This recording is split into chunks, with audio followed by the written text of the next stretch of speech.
With the Final Fantasy Pixel Remaster titles finally making it to the PlayStation and Switch, there has arguably never been a better time to experience the humble beginnings of this storied franchise. Whether you want to play the original 6 games on the go, on your couch, hunched in front of your PC, or just grinding away on your phone while you sit on the toilet, Square Enix now has you covered. And although the $75 price tag is a bit ludicrous in this day and age, there is always the option of purchasing these titles piecemeal. So if you are interested in revisiting these games or playing these classics for the first time, you now have plenty of options in how you want to go about it. And although the majority of these games have been re-released, remastered, and even remade in plenty of ways over the years, this may be the truest way of experiencing most of these games without busting out the original hardware or using emulation. Whether it be replaying what many consider to be one of the greatest RPGs of all time in Final Fantasy VI, or seeing the earliest implementation of this series' turn-based combat, all of these titles are here. But are all of them worth going back to? With the amazing character work of 4 or the ambitious story of 6, these games are no-brainers. And with 3 and 5 being released in weird ways here in the West, these could be the most accessible versions of these games to date. But all of these games are just not created equal. As classics and the legacy that follows them, there is no debating the importance of all of these games. And in terms of preserving gaming history, this package is an easy sell. But as games that are timelessly entertaining and ready to be taken on by a brand new audience in a landscape where there are limitless options of games to play in an ever-evolving industry, no. Really, there are 3 reasons to play a lot of these games. 1, nostalgia. You've already played these games, you already have your opinion on them, and going back to them is something that you've been looking forward to. A new way to experience games that you already love. 2, historical context or curiosity. If you love the more recent games in this series, or if you're just trying to start from the beginning and experience everything that this series has to offer, maybe this is a good buy for you.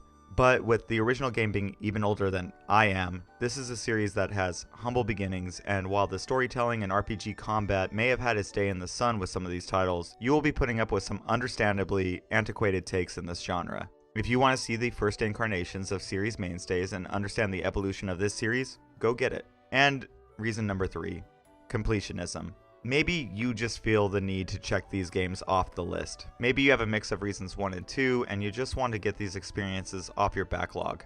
Maybe there's just a ticking in that primal part of the brain that is subject to completion bias, and you won't be able to move on until you've experienced everything under the Final Fantasy umbrella.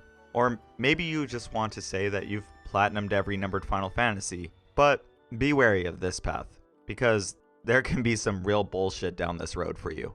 There are no shortage of amazing RPGs out nowadays, all of which have been influenced at least in part by the titles in this collection. But the truth with modern takes in this genre is that a lot of them outshine these originals with better storytelling, better presentation, and more elegant design. But I get it. Sometimes, for whatever reason, you just want to experience the genuine article. I mean, I did. And personally, I had a mix of all 3 of the reasons I just outlined when it came to this collection, with the reasons varying from title to title. But when it came to the first game, Squaresoft's seminal 1987 release, I was brought to this game for reasons 2 and 3, historical context and completionism. I've tried to play this game at least 3 times before in the past. First with the Final Fantasy Origins release for the PS1, and even though the game was repackaged with CG cutscenes and some dope cover art, I bounced off of it. I originally started playing this series with Final Fantasy IX and X shortly after. And while doing my initial deep dive of everything that was Final Fantasy, I ended up snagging a copy of Final Fantasy Origins. But I wasn't ready to get this old school back then. I like the modern games for very specific reasons, and these old titles, they just didn't have the same sauce for the 14-year-old version of myself at the time. And then I picked up the Dawn of Souls collection for the GBA, but my attention was taken away from that title by the stellar Final Fantasy Tactics Advance around the same time. And after lending this port to my friend while I chipped away at Tactics, I just never saw my copy of Dawn of Souls again. And then finally, a couple years ago, I downloaded the iOS version of Final Fantasy while I was spending hours in hospital waiting rooms at a time.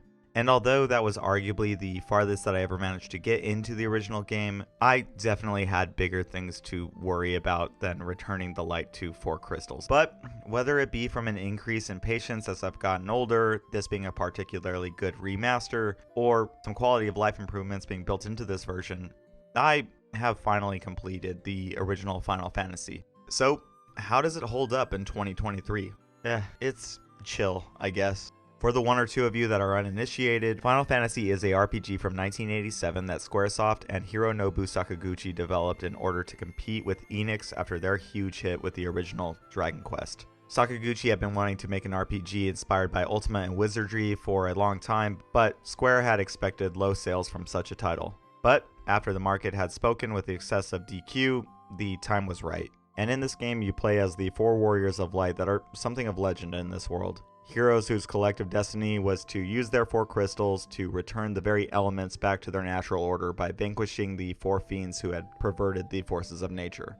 You do this by crafting your party of heroes, and this is all early RPG stuff. You build your group with any configuration of 6 different classes, but these are all blank slates. They don't speak. They might emote here and there, but these are role-playing characters in the strictest sense that are only really filled out with your imagination. And for reasons that I will outline later in this video, I decided to name all 4 of these warriors after different cultural figures that have at least some connection to villainy.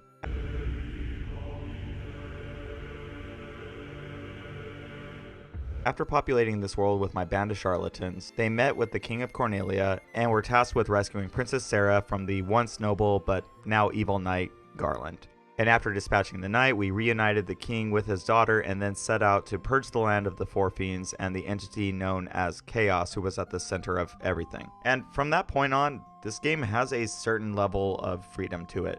To progress through the game, you do eventually have to make your way through each of its dungeons and dispatch the primevals. But the towns and little side diversions you encounter along the way all use this subtle method of guiding you from one to the next, as they are all loosely connected by certain key items. And progressing through the story to a certain point gives you different ways to traverse the world. Starting with a pirate ship from getting port to port, a canoe that allows you to cut across this game's rivers and estuaries, and finally, the world completely opens up with the series' eponymous airship. Airships, black mages with pointy hats, Titan, Bahamut. Even in this earliest iteration of the series, we see the beginnings of things that would go on to become decades-long mainstays. And this even extends to some of the musical motifs from Final Fantasy's most esteemed composer, Nobuo Uematsu. And while this particular re-release does try to be mostly faithful, things like backgrounds, naming conventions for spells, and even this game's modern arrangement of the score are updated to be more in line with modern Final Fantasy titles. And while I did enjoy the new arrangements, it was nice to toggle back and forth in the options to hear the different versions of these tracks.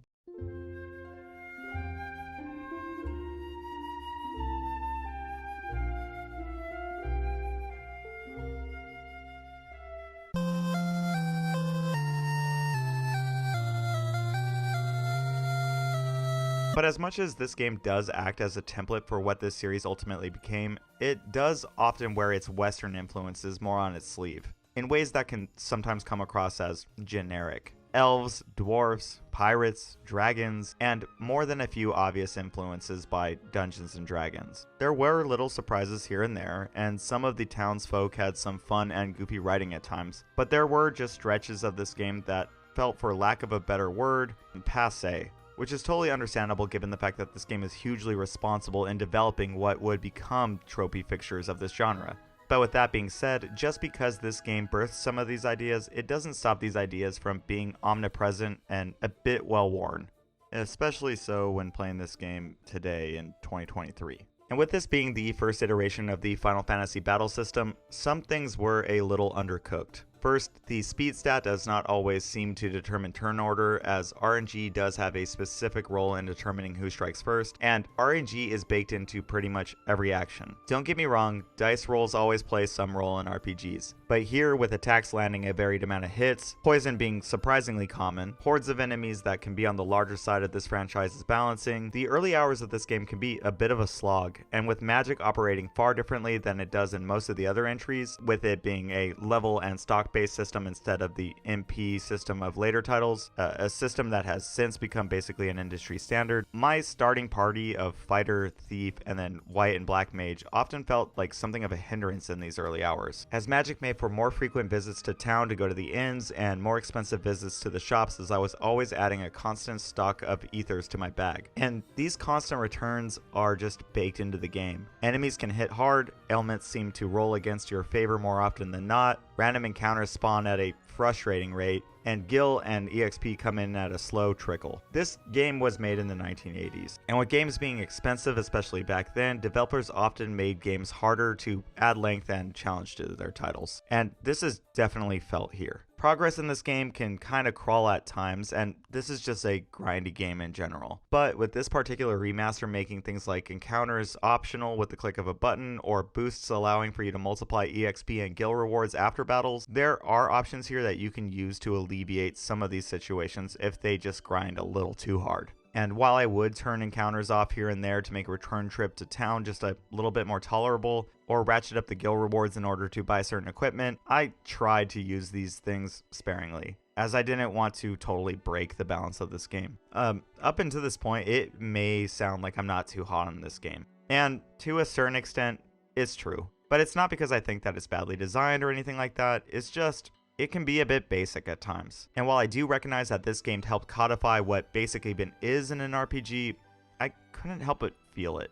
But even with this archaic state, I did find certain things to enjoy. The music was great, some of the enemy designs were fantastic, job classes make your configuration feel personalized, and with each one having the opportunity to promote, I really dug this. Strange moments such as an optional super boss just showing up as a random encounter in one of the late game dungeons themselves that were pretty clever for the time that this game came out and even varied for today's day and age. Being able to tackle objectives in your own preferred method gave this game a sense of freedom that even the more modern releases have been missing in some cases. And some of the locales and just the general freedom of flying around in your own airship really sold the sense of adventure. Some of the NPC dialogue could be pretty cool or goofy, and there were more than a few moments during this plot where I thought, hey, that's kind of cool. And with this story's late game inclusion of some sci-fi elements such as flying fortresses, killer mechs, and time travel in order for the main villain to create a closed time loop in an attempt to make himself immortal, this game really serves as a solid prototype for this series' constant integration of both the fantastic and futuristic. But given this game's rudimentary presentation and plot, a lot of the heavy lifting for this game has to take place in the player's imagination. But given the time that this game came out, that is not only understandable, but also expected. But even today, I found this to be doubly true. And that is because of something that really augmented my enjoyment of this particular playthrough. And that is because of the newly retconned story of Jack Garland. Heads up, spoilers for Stranger of Paradise Final Fantasy Origin up until the timestamp. While it may not be immediately apparent, Stranger of Paradise is actually a prequel to the events of the original Final Fantasy. And in this game we play as Jack and 4 other warriors. Originally the game plays everything kind of straight, and the player is led to believe that this game is a modern retelling of the original game, with some Souls or Neo-inspired combat splashed in for a modern reimagining. But as the game progresses, and things start to deviate from the original plot, it becomes more and more clear that this is not a retelling at all. Instead, we eventually find out that Jack's surname is Garland. And this is none other than the same Garland who sets off the early events of Final Fantasy I, and the same man who also becomes Chaos Incarnate. Through late game revelations, we discover that Jack and his friends are not from this world at all, and instead they are the titular strangers, agents from another dimension set from the technologically advanced people of Lufenia, who had originally lived in the flying fortress above Cornelia, but who had abandoned the world into a different dimension altogether.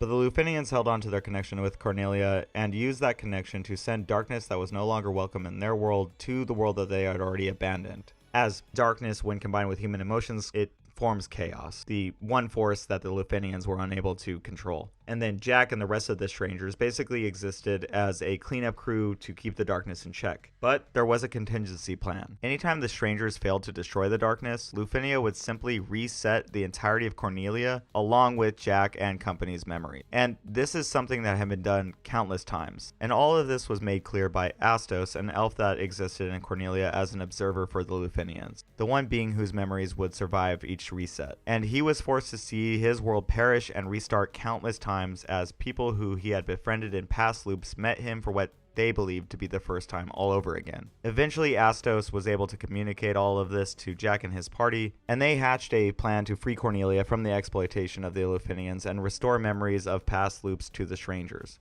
Memories that included being in love, friendships, and the suffering of countless individuals.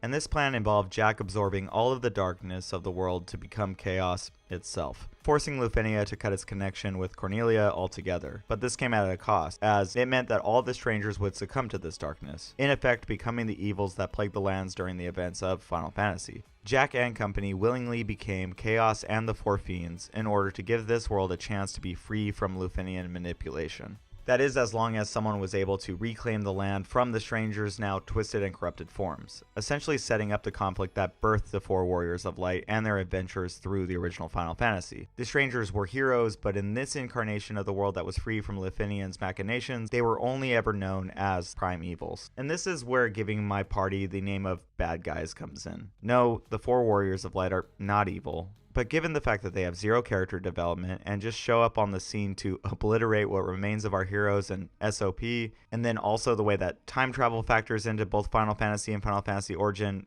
in the abstract, these heroes now function as time-traveling robots sent to destroy their targets, almost like Terminators or something. Just absolutely stoic killing machines. This is a retcon through and through.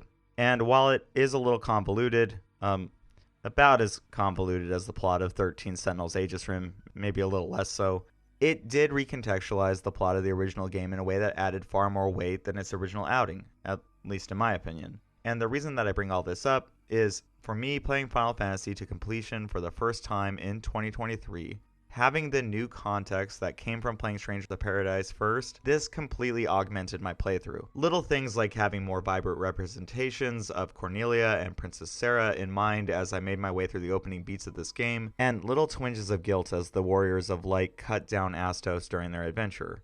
And each time they killed off one of the four fiends, I now had a face to match to these villains. And while I would be over-dramatizing it to say that these moments now carried some heart-wrenching revelations, it was actually somehow more brutal given how abruptly these fiends, who had been our friends in the hours spent with Stranger of Paradise, were just laid to waste without any fanfare. Stranger of Paradise is everything that a good prequel should be.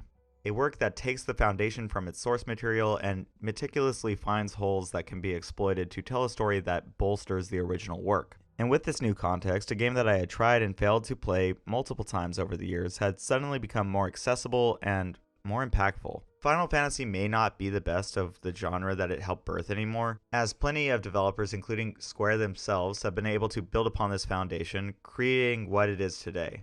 But Final Fantasy does serve as a beautiful history lesson of this art form's humble beginnings. And now with Stranger of Paradise acting as an auxiliary work to celebrate and supplement this title, the original game is now in a better place than it was even 10 years ago. And with this Pixel Remaster's quality of life improvements making some of the rough edges more palatable for today's audience, this really seems to be the best time to consider playing the original game.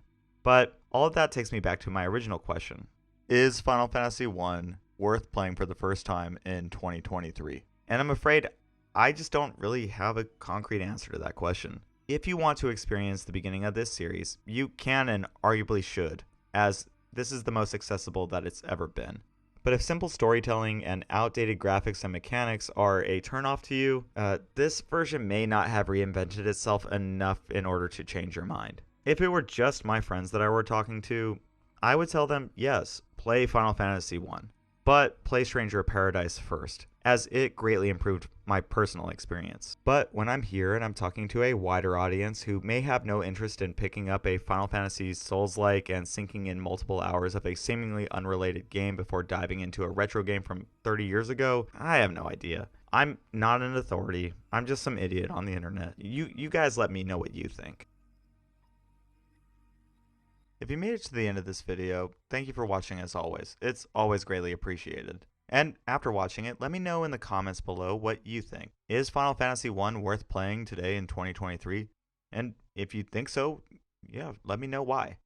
I love RPGs, and I love the Final Fantasy series especially, so I'm eventually going to make my way through every title. Not in a row, I'm just not that crazy, but I am definitely going to be chipping away at the series over the years. So with that said, I look forward to seeing you in the next video, but until then, feel free to like, comment, subscribe, all of the YouTube stuff. You know how it goes. And until then, I hope that you have a beautiful day, and you're all beautiful people.